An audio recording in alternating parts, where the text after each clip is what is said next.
호세아 10장 11절부터 15절까지 읽겠습니다.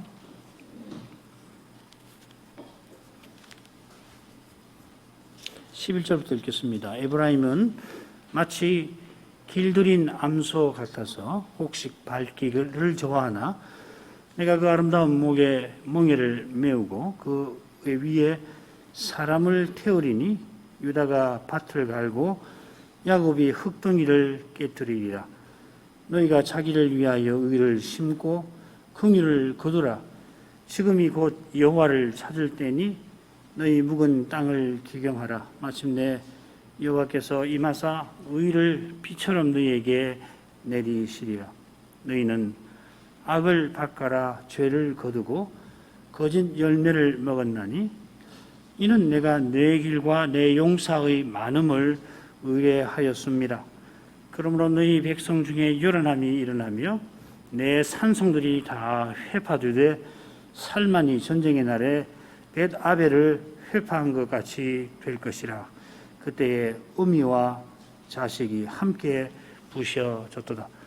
너희의 큰 악을 인하여 베델이 이같이 너희에게 행하리니 이스라엘 왕이 새벽에 멸절하리로다. 오늘 낭독한 말씀으로 호세아서 본론이 끝나죠. 오늘 본론은 오늘 본문은 둘째 본론의 맺은 말이고 아울러 전체 본론의 맺은 말이 됩니다. 이것은 이스라엘이 악을 닦아라 죄를 거뒀다든지 내 산성이 다 회파되리라 이런 표현에서 잘 드러납니다. 이스라엘이 심각한 죄를 범한 탓에 심판받아 멸망할 겁니다. 자, 이 심판과 멸망의 주제가 농사의 이미지를 통하여서 제시되고 있습니다. 이스라엘은 곡식 밟기를 좋아하는 이 길들인 암소입니다. 그들은 또한 심고 거두는 농부입니다. 의를 심고 긍휼을 거둬야 하겠는데 악을 심고 죄를 거둡니다. 거둔 풀이가 보통 악이 아니라 큰 악이라서 백성이 어미와 자식이 한꺼번에 죽는 것 같은 그런 죽음을 맞이하고 왕도 멸절될 것입니다. 이스라엘이 망합니다마는 장차는 푸른 잣나무 같으신 여호와로 말미암아 열매를 맺을 것입니다. 이 복스러운 장래의 약속이 여호와를 찾는 이들을 위한 것입니다. 12절이 특이한 말씀이죠. 이들은 당장의 임박한 심판을 멸망하는 일과 함께 받게 되겠습니다마는 그 두려운 때에 이 약속의 말씀을 선자가 전한 약속의 말씀을 의지하여서 심판의 두려움을 이기게 될 것입니다. 오늘 낭독한 본문을 둘로 나눌 겁니다. 첫째는 농사의 이미지가 사용된 부분입니다. 11절부터 13절 상반절까지고 그 다음에 심판을 경고한 부분 13절 하반절부터 15절까지입니다. 11절부터 13절 상반절까지 에브라임은 마치 길들인 암소 같아서 곡식 밟기를 좋아하나 내가 그 아름다운 목에 멍에를 메우고 그 위에 사람을 태우리니 유다가 밭을 갈고 야곱이 흙덩이를 깨뜨리리라. 너희가 자기를 위하여 의를 심고 긍휼을 거두라. 지금이 곧 여호와를 찾을 때니 너희 묵은 땅을 기경하라. 마침내 여호와께서 임하사 의를 비같이 비처럼 너희에게 내리시리라. 너희는 악을 닦아라 죄를 거두고 거짓 열매를 먹었나니. 이 11절은 이스라엘의 과거와 미래를 대조하고 있습니다. 에브라임은 이렇게 되어 있는데 실은 그런데 에브라임은 이렇게 시작되고 있습니다. 이 그런데 한 것은 10절의 말씀을 받는 거죠. 에브라임이 두 가지 죄에 걸릴 때에 만민이 에브라임을 모여서 칠 거다 했습니다. 두 가지 죄에 매여서 거기서 도무지 벗어나지 못하게 되니까 여호와께서 아시리아들어 이스라엘을 망하게 하실 것이다 하는 말씀입니다. 여기 두 가지 죄에 걸린다 이렇게 표현했는데 11절에 멍에를 메운다 하는 것과 이미지가 비슷합니다. 11절에서는 여호와께서 에브라임에게 포로의 멍에를 억지로 지우실 거고 10절에서는 이스라엘이 스스로 주의 멍에를 맸다 한 것입니다. 이스라엘이 배도하여 멸망을 피하지 못할 겁니다. 그런데 전에 에브라임은 전혀 달랐습니다. 에브라임은 전에 길들인 암소 같아서 곡식 밟기를 좋아했다 했습니다. 이 첫째 본론에도 보면은 이 에브라임을 암소에 빗댔는데 완강한 암소라고 그랬죠. 4장 16절 교만해서 우상 섬기는 이스라엘을 완강한 암소라 했습니다. 말하자면은 완강한 암소는 호세아 선지자의 시점에서 이스라엘의 현재를 호세아가 말씀을 전하는 그 때에 이스라엘을 가리킵니다. 선지자가 말씀을 전하는 지금 이스라엘은 제멋대로 행하는 암소인데 전에는 길들인 암소 같았습니다. 여호와께서 길들이셨습니다. 이 길들인다는 말은 가르친다, 흔히는 가르친다는 뜻입니다. 여호와께서 이스라엘에게 율법을 내려주신 것을 가르치는 듯합니다. 시내산에서 율법을 내리시고 율법을 가르쳐서 언약 백성답게 살게 하셨다 이 말이죠. 그러니까 길들인 암소는 여호와와 언약 맺은 이스라엘, 과거의 이스라엘을 가리킵니다. 곡식 밟기를 좋아했다고 했는데 이 곡식 밟기는 뭔가 하면은 이 농부가 추수한 이삭을 바닥에다 딱 펼쳐두면은 암소가 그걸 밟아가지고서 이삭에서 알곡을 탈곡하는 일을 가리킵니다. 이어 나오는 멍에를 메우고 타작하는 것과는 대조를 이루지요. 멍에를 메운다는 것은 이 돌이나 철로 만든 타작기에 짐승을 멍에로 묶어가지고서 억지로 끌게 하고 그 타작기 위에 사람이 올라가서 그 무게로 이 탈곡하는 이삭에서 알곡을 빼내는 방식입니다. 좀 더 효율적으로 탈곡을 하는 건데 암소로서는 훨씬 고달픕니다. 그냥 자유롭게 곡식을 밟는 거하고는 비할 수 없이 고달프죠. 이렇게 효율을 추구하는 사람은 암소의 입에다가 망을 씌워서 알곡을 먹지 못하게 했습니다.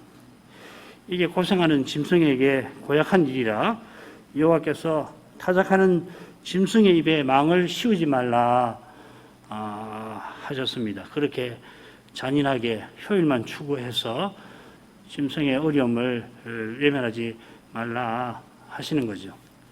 그러면은 사람도 따뜻하게 대하며 살게 되겠죠.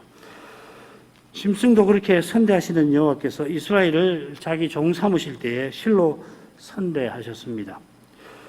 타작의 효율은 떨어지겠지만은 암소가 타작마당을 걸어다니게 하고 그래 알곡이 이걸 마음대로 먹게 하듯이 그렇게 하신 겁니다. 암소가 곡식 밟기를 좋아했다 할 만큼 하나님께서 이스라엘에게 주신 그 사명은 즐거운 것이었습니다. 그 일이 제사장 나라와 거룩한 백성의 사명이죠. 이 사명을 특별히 절기 때에 이룰 수 있도록 하셨는데 제사를 드려서 여호와를 가까이 하고서 화목제를 보통 드리는데 돌려주시는 음식을 식구들이, 친구들이, 또 친지, 또 가난한 사람들 다 함께 즐겁게 나눠 먹게 하신 겁니다. 절기에 이렇게 거룩하고 복되게 지내도록 여호와께서는 평안과 풍요를 주마 약속하셨습니다. 이 약속은 특별히 안식년과 희년에 실로 놀라울 정도로 이루어지게 하셨습니다. 안식년 같으면 1년 내내, 또 희년에는 그 다음 해 내내 2년 동안 전혀 농사를 짓지 않고 1년 내내 절기처럼 제사드리고 또 잔치하며 지내게 하신 겁니다. 세상 제국은 힘약한 나라를 정복을 해서 안정과 풍요를 누려야 하니까 침입을 못하게 하고 또 남의 나라 거 빼앗아다가 풍요를 누리려고 하니까, 그러니까 제국 안에도 약한 사람은 힘센 사람의 종이 되어야 합니다.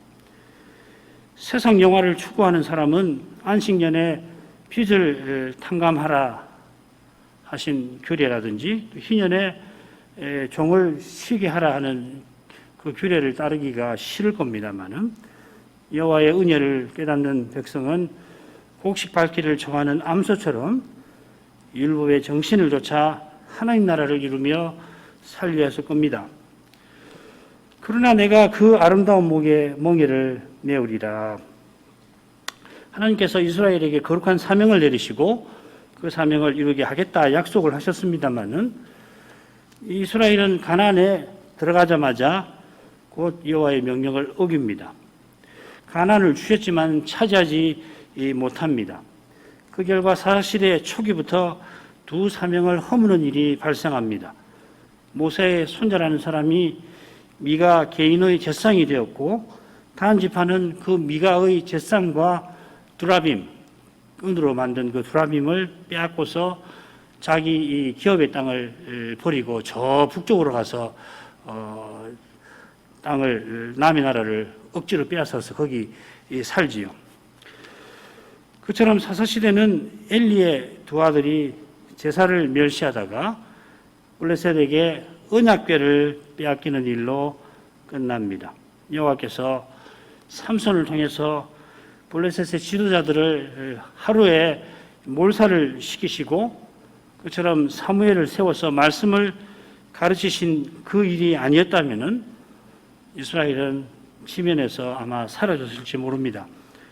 이런 큰 은혜를 받고서도 이스라엘은 사무엘의 지도 아래 좀 살만하니까 열방과 같아지려고 왕을 구했고, 그들이 구한 왕은 과연 세상 임금처럼 권력을 탐하더니 블레셋처럼 이 성막의 제사장들, 노업의 제사장들을 몰살을 시키고 마침내 길보아 전쟁에서 자기도 죽고 나라도 망하게 만들 뻔했습니다.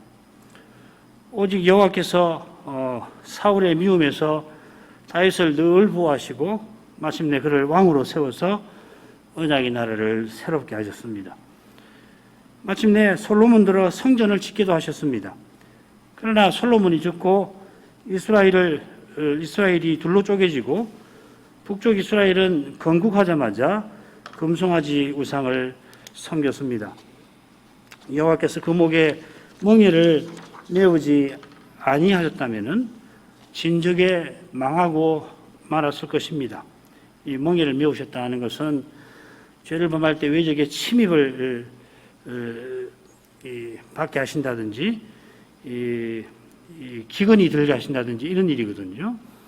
언약의 약속을 쫓아서 외적을 막아주시고 풍성한 추수를 거두어서 하나님을 가까이 하며 섬기는 것과 정반대되는 그런 현실을 가리킬 겁니다.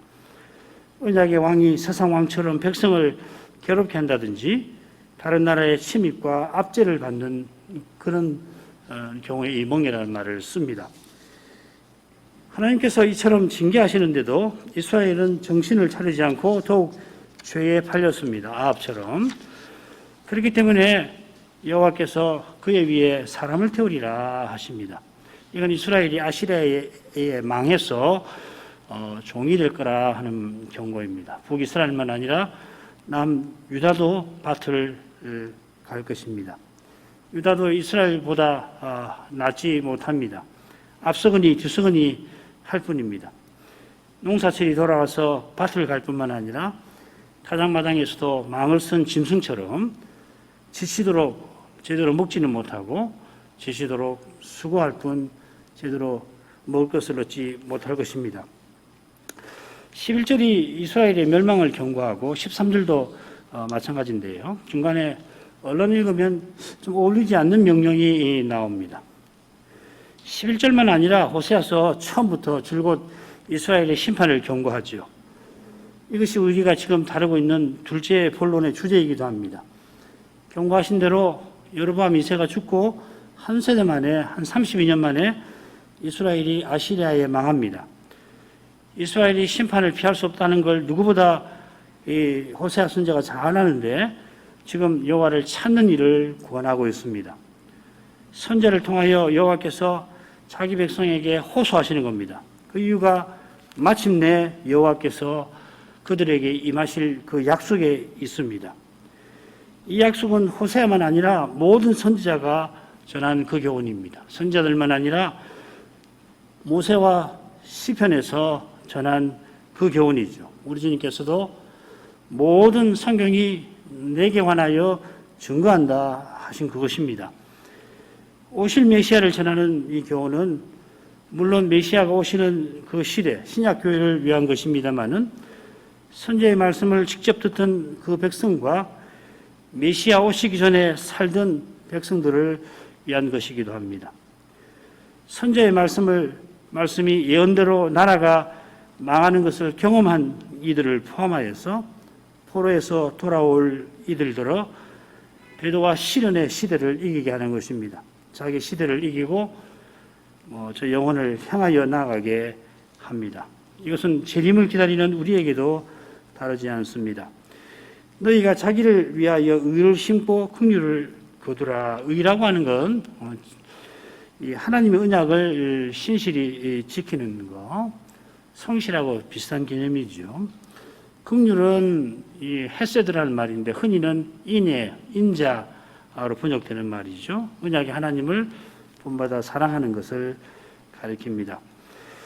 여기 심고 거두는 이미지가 사용된 것은 11절의 내용과 붙어 있을 겁니다. 이스라엘이 곧 망해서 멍에를 메고 땅을 갈게 될 겁니다. 그런 현실에서도 언약을 조차 거룩한 사랑을 드러내며 살라 하시는 겁니다. 연약한 인생은 그런 현실에서 낙담하여 죽지 못해 살지 않을 수 없습니다마는 여호와께서 미리 죄와 죽음의 그 현실을 이길 길을 알려주시는 겁니다. 지금 선제를 통하여 말씀하시는 이것이 바로 그 길이기도 합니다. 심판과 멸망을 피할 수 없는 이스라엘에게 여전히 말씀하시는 이유는 망할 테니 잘 됐다 하시는 게 아니라 실은 심판과 멸망을 피할 길을 보여주시려는 데 있습니다. 그런 사랑이 없으시다면은 선자를 그렇게 계속 보내시지 않았고 원하시는 대로 원하시는 때에 그냥 심판을 내리시고 말았을 겁니다.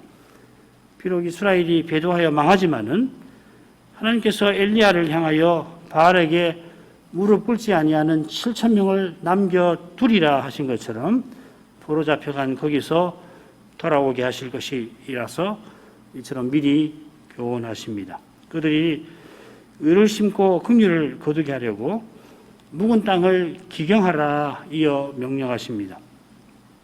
이 명령 다음에 지금이 곧 여호와를 찾을 때니 이렇게 이어지는데 우리말은 순서를 좀 바꿔놨습니다. 묵은 땅을 갈라 하는 것은 회개하라는 뜻입니다.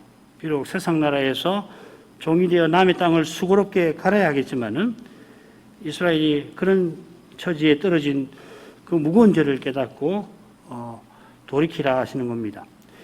종살이하며 땅을 가는 것보다 회개가 훨씬 힘들고 고될 텐데 죄가 그만큼 심각하고 무거운 까닭입니다. 주님의 사랑만이 회개하게 하십니다. 그 사랑을 맛보는 이가 힘들고 고된 회개의 길을 걸을 수 있습니다. 달리는 이 길을 걸을 엄두가 나지 않습니다. 포로 잡혀간 사람들 중에 돌아온 이가 힘이 적은 이유가 바로 거기 있겠지요. 사람으로서는 불가능합니다.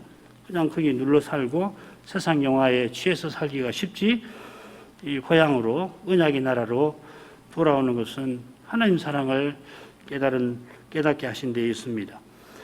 그러나 성신께서 말씀과 더불어 역사하셔서 회개할 마음과 힘을 주시는 겁니다. 묵은 땅을 기경하라 하신 것은 그럴 마음을 주실 것이라 하는 것을 가리킵니다. 묵은 땅을 기경할 마음이 일어나게 하시는 그때가 바로 여호와를 찾을 때입니다. 지금은 이렇게 되어 있죠. 지금은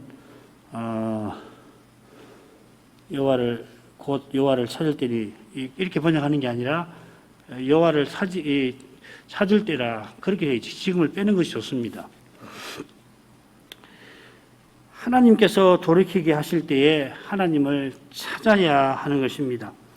모세가 똑같은 교훈을 모압 평지에서 전합니다. 그는 자기 백성이 어떤 상태에 있는지를 누구보다 잘 알기 때문에 뭐라고 그러냐면은 이 요단강을 너희가 요단을 건너가서 얻는 땅에서 속히 망할 것이라 예언합니다. 지금 가나안에 막 들어가려고 모압 평지에 모여 있지 않아요? 가나안에 들어갈 텐데 들어가서 속히 망할 거다. 망하여서 열국에 흩어질 텐데 네가 거기서 내 하나님 여호와를 구하게 되리라 약속합니다. 이 약속은 하나님께서 사랑으로 이스라엘과 언약 맺으신 사실과 딱 붙어 있습니다. 아무도 스스로 구원을 얻지 못하고 오직 하나님이 구원하신다는 진리와 붙어 있는 겁니다. 하나님께서 돌이켜 여호와를 구하게 하실 텐데 그때 마음을 다하고 성품을 다하여 그를 구하면 만나리라 덧붙입니다. 지금 호세아가 여호와를 찾을 때라 한 것도 포로 잡혀가서 회개할 마음이 일어나게 하실 때에 그때 마음을 다하여서 꼭 돌이키도록 하여라. 하나님을 찾으면 만날 것이다 하는 것입니다. 회개하기도 쉽지 않고 회개하여 여호와를 찾는다 하더라도 눈앞의 현실은 별로 바뀌지 않을 수 있습니다만은 그러나 마침내 여호와께서 임하실 것입니다. 회개한다고 당장에 죄로 말미암은 악한 결과가 싹 사라져버리고 바라던 복된 현실이 척하고 생기는 거 아닙니다. 이건 예수께서 십자가를 지셨지만 아직 다시 오시지 아니하시는 것과도 붙어 있습니다. 십자가 지신 예수님을 믿는 사람은 구원받았습니다마는 우리의 구원이 재림 때에 가서 완성이 됩니다. 그때 그리스도와 같아지게 하시죠. 주님께서 왜 아직 오지 아니하시는지, 왜 예수 믿고 난 다음에 바로 하늘로 데려가시지 않는지 그 뜻이 실로 거룩해서 다 알지는 못합니다마는 분명한 것은 그날까지 주님께서 우리를 통해서 죄와 싸우십니다. 장차 심판하실 때에 아무도 주님을 이렇게 항의하지 못할 것입니다. 얼마나 죄를 철저하게 다루시는지 심판대 앞에서 아무도 억울합니다. 말 못할 것입니다. 자기 아들을 아끼지 아니하고 내어주실 만큼 그렇게 철저하게 다루십니다. 그리스도께서 십자가에서 우리의 모든 죄책을 제거하셨습니다. 그처럼 부활하신 그리스도께서 우리를 통해서 지금 죄의 분쇄와 싸우고 계십니다. 물론 이기고 계시죠. 비슷하게 포로살이 하던 중에 회개하게 하시지만은 곧바로 포로에서 돌이키게 하시지 않고 또 포로에서 돌이키게 하시지만은 당장에 메시아를 보내시지 않습니다. 포로에서 돌아왔지만은 메시아 보내시기 전까지 이스라엘은 여전히 사실상 포로 상태에 있게 하십니다. 느헤미야의 기도 같은 데 보면은 그런 것이 나오죠. 그러나 마침내 여호와께서 임하십니다. 여호와를 찾는 자를 만나 주십니다. 포로에서 돌이키게 하십니다. 약속대로 메시아를 보내십니다. 그처럼 그리스도를 다시 보내십니다. 그 하나님께서 그날까지 교회를 주의 원수들에게서 보존하십니다. 신자를 죄의 시험에서 보호하십니다. 그처럼 하나님의 약속을 믿는 교회와 신자는 마침내 약속하신 것을 받게 하십니다. 눈앞에 현실이 이 약속과 어긋나 보이지만은 그러니까 현실에 휘둘리기가 쉽고 그렇게 되기도 하지만은 그런데도 이 약속하신 주님을 여전히 우리가 믿는 이것이 약속의 본질이기도 합니다. 보지 못하나 그리스도를 사랑하는 이것이 장차 다시 오시는 때에 누리게 하실 바로 그 복입니다. 주님을 사랑하는 것. 지금 바라던 그것을 장차 주시고 지금 구하는 것을 장차 주십니다. 여기서 그리스도를 진정으로 바라는 그 사람을 그리스도와 같아지게 하십니다. 말로만 그리스도 이야기하고 실제로 그리스도 아닌 다른 것을 구하는 자는 기대하기 어렵습니다. 지금 그리스도를 바라는 이는 이미 그리스도께서 함께 하십니다. 이것을 맛보는 사람은 문제의 현실에서 이미 해답을 얻습니다. 바로 얻게 되는 건 아닙니다. 그러나 이미 해답이 있구나, 내게 있구나. 그처럼 현실에서 보아야 할 것을 보고 걸어야 할 길을 압니다. 여호와께서 마침내 임하셔서 의를 비처럼 너희에게 내리시리라 하셨는데 이 약속은 무엇보다 그리스도의 십자가와 부활로 이루어졌습니다.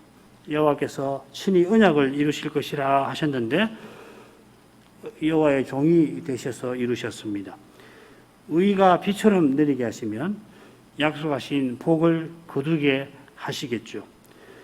이스라엘이 포로에서 돌아올 때 그 복을 미리 맛볼 겁니다마는 이스라엘만 아니라 이방인도 그리스도의 십자가와 부활로 말미암아 맛봅니다. 이게 바로 주님이 전하신 하나님 나라입니다. 하나님 나라가 성신 안에서 의와 평강과 희락으로 우리에게 지금 임합니다. 믿음으로 그리스도의 인격과 사랑을 드러내는 거기서 그리스도가 전부이신 그런 사회가 이루어져 갑니다. 온 세상에서 주님이 그 일을 하고 계십니다. 그처럼 그리스도께서 장차 오셔서 이 나라를 완성시키실 것입니다. 그때 약속하신 복을 완전히 누리게 하실 겁니다. 선자가 이런 약속의 말씀을 전하는 현실은 정반대입니다. 너희는 악을 밭가라 죄를 거두고 거짓 열매를 먹었다 하십니다. 밭이 악이니 거기서 죄를 불의를 거둘 뿐입니다. 여기 이 악이라는 말, 이 악을 밭가랐다 했으니까 밭이 곧 악인데 이 악은 어디 나오느냐면은 시편 84편 10절에 주의 궁정과 대조에서 나옵니다. 악인의 장막이라고 그랬죠. 악의 장막입니다. 거기 이 말이 나옵니다. 아벨라라는 말이.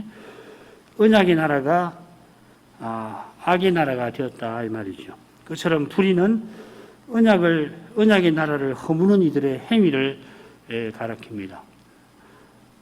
이 다윗 언약의 불의의 악한 유라고 번역이 되어 있을 겁니다. 그러므로 거짓 열매를 먹는다는 것은 여호와를 속이고 아시리아와 언약을 맺어 결국 망하는 상태를 가리킵니다. 이런 현실에서 백성의 죄를 내 죄로 알고 여호와의 자비를 구하는 그런 백성에게 선자는 오실 메시아에 관한 소망을 전하는 겁니다. 나머지 부분 읽겠습니다. 이는 네가 내 길과 내 용사의 많음을 의뢰하였습니다. 그러므로 너희 백성 중에 요란함이 일어나며 내 산성들이 다 회파되되 살만이 전쟁의 날에 벳 아벨을 회파한 것 같이 될 것이라. 그때 어미와 자식이 함께 부셔졌도다. 너희의 큰 악을 인하여 베델이 이같이 너희에게 행하리니 이스라엘 왕이 새벽에 멸절하리로다. 이는 하고서 악을 밭가라 불의를 거두고 거짓의 열매를 먹게 되는 원인이 뭔지를 언급합니다. 이스라엘이 부패해서 심판받는 원인은 내 길과 내 용사의 많음을 의뢰하였음입니다. 이스라엘이 여호와의 길이 아니라 자기 길을 신뢰하였습니다. 그 길은 무엇과 붙었냐면 용사의 많음과 붙어 있습니다. 이스라엘이 신뢰한 길은 용사가 많아야 나라가 강해진다 하는 것이죠. 이 길은 세상 나라들이 걷는 길입니다. 여호와께서 장차 왕을 세울 뜻이 나거든 말을 많이 두지 말아야 한다. 왕은 말을 많이 두는 군사력을 도모하지 말라고 경고하셨습니다. 왕이 언약의 나라를 잘 다스리려면은 사람의 힘을 의지하지 말고 여호와를 전심으로 의지하라 하신 겁니다. 그래 다윗은 주를 의지하여 적군을 달렸다 고백합니다. 여호와는 말의 힘이나 사람의 다리를 즐거워 아니하고 자기를 경외하는 자와 그 인자심을 바라는 자들을 기뻐하십니다. 그처럼 이스라엘이 적군을 맞아 치르는 전쟁은 이스라엘의 전쟁이 아니라 여호와의 전쟁입니다. 이런 믿음으로 다윗이 골리앗을 물리쳤고 여호와를 의지하여 주변의 적군을 이겼습니다. 교회가 거룩한 교회로 서나가는 길도 사람의 힘을 의지하지 않고 하나님의 능력이신 그리스도만 의지하는 데서 열리는 겁니다. 사람의 힘을 의지한 이스라엘은 자기보다 강한 나라에 무너질 뿐입니다. 이건 실현적인 거죠. 너희 백성 중에 요란함이 일어나며 했는데 전쟁이 일어난다 하는 말입니다. 그러니까 요란함이라는 것은 적군이 공격하면서 큰 소리를 내는 겁니다. 말들이 지축을 울리는 그런 소리를 가리키겠죠. 그래서 내 산성들이 다 회파될 것이라 경고합니다. 이 산성들이 이 난공불락입니다. 난공불락이라 이스라엘이 마음을 높입니다마는 아시리아가 이 산성을 포위해서 공략하는 기술을 갖추고서는 쳐들어올 것입니다. 누가 이 산성들을 무너뜨리랴 했지만은 그 결국 사람이 만든 산성이니 사람이 만든 기술에 무너지고 맙니다. 그전에는 뭐 산성이 무너지는 일이 드물었거든요.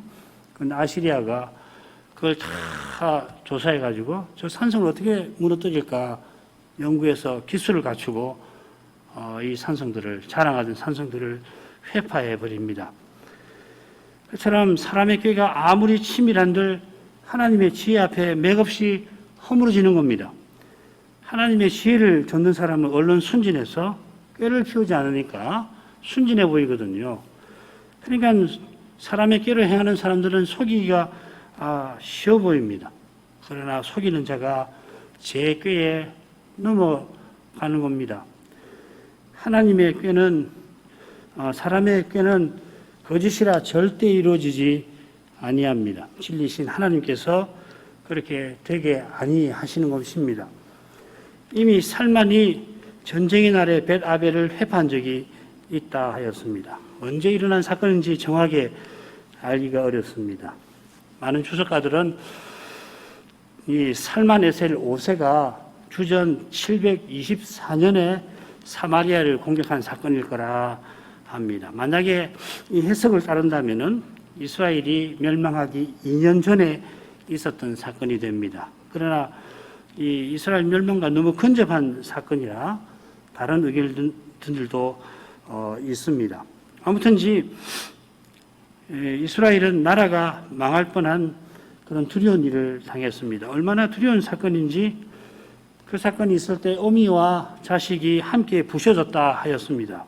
뭐냐면은 힘센 군인들이 이 약한 여인과 아이를 바위에다가 던져 죽여버리는 걸 말하는 겁니다. 사람을 메어다가 바위 같은 데 내리 꽂아서 죽이는 겁니다.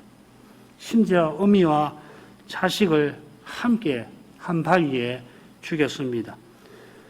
여기서 인간 권력이 얼마나 잔인한지 드러납니다마는 동시에 언약의 저주가 얼마나 두려운지 나타납니다. 어미와 자식이 함께 죽는다는 것은 이 언약의 저주를 상징하는 거거든요. 사람은 몸은 죽여도 영혼은 죽이지 못합니다마는 하나님은 몸도 영혼도 능히 지옥에 멸하시는 분이십니다. 바로 거기에 인생이 겪는 두려움의 원인이 있습니다. 왜 두려운가? 영원한 심판에 대한 두려움, 영원한 멸망에 대한 두려움이 원인인 것입니다.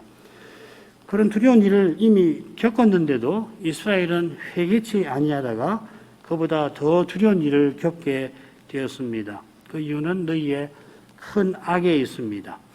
이 큰 악도 괜찮은 번역입니다만은 이 가장 큰 악을 호세아가 가리키는 것 같아요. 아시리아가 이스라엘에게 행할 악도 큰 악입니다만은 이미 어미와 자식을 바위에 던지는 얼마나 큰 악입니까? 그런데 이스라엘이 하나님께 행한 악은 훨씬 더합니다. 이스라엘의 악이 그만큼 악한 탓에 하나님께서 대대히 이같이 너희에게 행할 것이라 경고하십니다. 이 번역을 좀 바꾸면 좋겠습니다. 베델이여 혹은 하나님의 집이여 이런 일이 너희에게 행해지리라. 이렇게 번역하는 것이 좀 더 나은 것 같아요. 하나님의 집인 이스라엘이 하나님께 치독한 악을 행한 탓에 아시리아가 이스라엘에게 잔혹한 악을 행합니다마는 아시리아의 악보다 이스라엘의 악이 더 큽니다. 그래서 여호와께서 여전히 이스라엘을 여호와의 집이라 부르시는 겁니다. 행한 악보다 덜 심판하시는 거죠.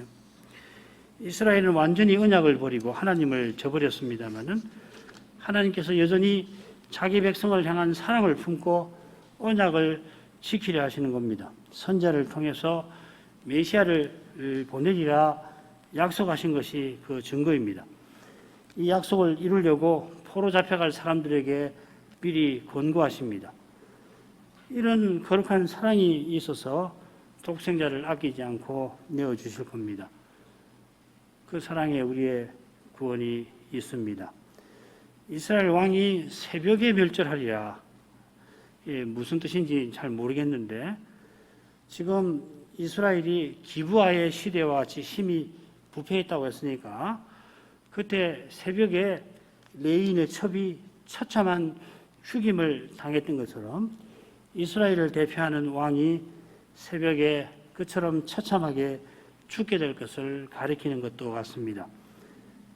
새날이 밝자마자 이스라엘 왕이 죽임을 당하는 것, 이것은 이스라엘에게 닥쳐오는 날들이 아무 희망이 없을 것을 암시하는 것입니다. 하나님은 죄를 이렇게 미워하십니다. 정확하죠? 기도할 제목이었습니다. 호세아는 멸망이 임박한 현실에서 남은 백성들을 위하여 언약을 신실히 지키고 하나님 사랑을 본받고 살라고 권합니다. 눈앞의 현실은 선자의 말씀을 듣던 때보다 더욱 나빠질 겁니다. 말씀과 심히 어긋나 보일 겁니다. 말씀 받들기가 불가능하게 보일 겁니다. 남의 나라에서 종살이하며 밭을 가는 것도 괴롭습니다마는 선자의 말씀을 기억하고 회개하는 일은 더욱 힘들 겁니다. 그런데 선자의 말씀을 기억하는 것도 그 말씀을 받들어 회개하려는 그 마음이 포로된 그들과 그들의 포로살이에서 나오지 않습니다. 하나님이 선자를 통해서 미리 말씀해 주신 것처럼 말씀하신 그분이 전한 말씀을 깨닫게 하시는 겁니다. 천년을 하루같이 참으시며 돌이키게 하십니다. 포로 생활이 너무도 고된 탓에 언약 백성에게 하루하루가 천년같이 지루합니다마는 그런 그들을 하나님은 길이 참으시며 신실히 언약을 이루실 것입니다. 이는 그들이 힘겹게 회개하는 데에서 돌이켜 주를 향하려 하는 데에서 이미 드러나고 있습니다. 마침내 포로에서 돌아오게 하시고 그처럼 마침내 약속대로 메시아를 보내십니다. 여호와께서 여호와의 종이 되셔서 친히 언약을 이루십니다. 친히 이루신 약속을 구원을 은혜로 거저 베푸십니다. 그 은혜로 우리는 다시 오실 그리스도를 기다리고 있습니다. 그리스도를 간절히 기다리는 교회와 신자가 죽음과 죄의 현실에서 시대의 사명과 삶의 소명을 이루는 것입니다. 그리스도를 기다리는 그 심정이 이미 우리 가운데 계시는 그리스도에게서 온 것입니다. 이것을 깨닫는 길이 말씀의 거룩한 빛을 보는 데서만 열립니다. 이 말씀을 골로새서 1장에 나오는 이 말씀을 모르는 이가 없지만은 이 깨닫는 것은 별다른 문제죠. 그 빛 가운데에서만 우리가 갈 길을 보고 그 은혜로 그 길을 마침내 다 걷게 될 겁니다. 우리가 지금 무엇을 구해야 할지 모를 수가 없습니다. 이 시대가 어떤 시대인가를 깨닫게 하시는 만큼 우리가 구해야 할 그것을 늘 그리고 간절히 구할 것이고 이제도 그것을 구하겠습니다. 아울러 신학교와 마지막 조사 시치 2월 24일에 있는데 예수 기도해 주시기를 바랍니다.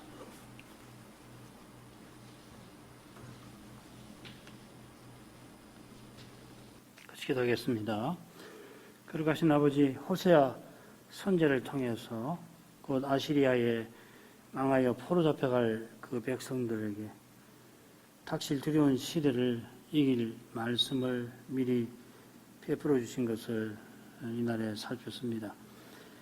이스라엘이 가나안에 들어가자 곧 제상나라와 거룩한 백성의 사명을 다 허무는 그런 죄를 범하다가 몇 번이고 적군의 압제를 반복해서 받았고, 엘리 시대에는 홈리와 비나하스가 언약궤를 전쟁터로 가져가서 허망하게 블레셋에게 빼앗기며 실로 성막은 초토화되었고 그때 많은 제사장이 죽임을 당하였습니다. 여호와께서 들릴라에게 마음을 빼앗긴 삼손을 그 후에 회개시키시고 그를 통하여 블레셋 지도자들을 일거에 다 죽이시며 아울러 사무엘을 선지자와 사사로 세워서 전국의 말씀을 두루 전하게 하신 덕분에 이스라엘이 그때 완전히 망하지 않게 하셨습니다. 이스라엘이 하나님의 무한 자비하심으로 조금 숨쉴만 하자 열국이 열국과 같이 되겠다며 왕을 구하였습니다. 사무엘을 버린 게 아니라 여호와를 버리고 인간 왕을 세워서 세상의 영화를 누리고자 한 것입니다. 그들이 구한 왕은 세상 임금이었으므로 과연 세상 임금과 다르지 않게 자기 권력을 견고히 하려 했고, 결국에는 여호와의 기름받은 종 다윗을 죽이기 위하여 사는 그런 사람처럼 살았고, 끝내는 길보아 산에서 그 충직한 요나단과 함께 죽고 나라도 망하게 할 지경까지 떨어지게 하였습니다. 그 길보아 전쟁에 다윗이 블레셋 군대에 속해서 참여할 뻔했지만은 그 위기에서 그를 건져내 주시고 유다 지파의 왕이 되게 하시고 마침내 온 이스라엘의 왕이 되게 하셔서 풍전등화와도 같은 그 언약의 나라를 적국의 위협에서 건지며 또 율법을 쫓아 나라를 잘 다스리게 하셨습니다. 다윗이 마치 포로 상태에 있던 언약궤를 예루살렘으로 옮기게 해주셨고 성전을 지을 준비도 다 갖추게 하셨습니다.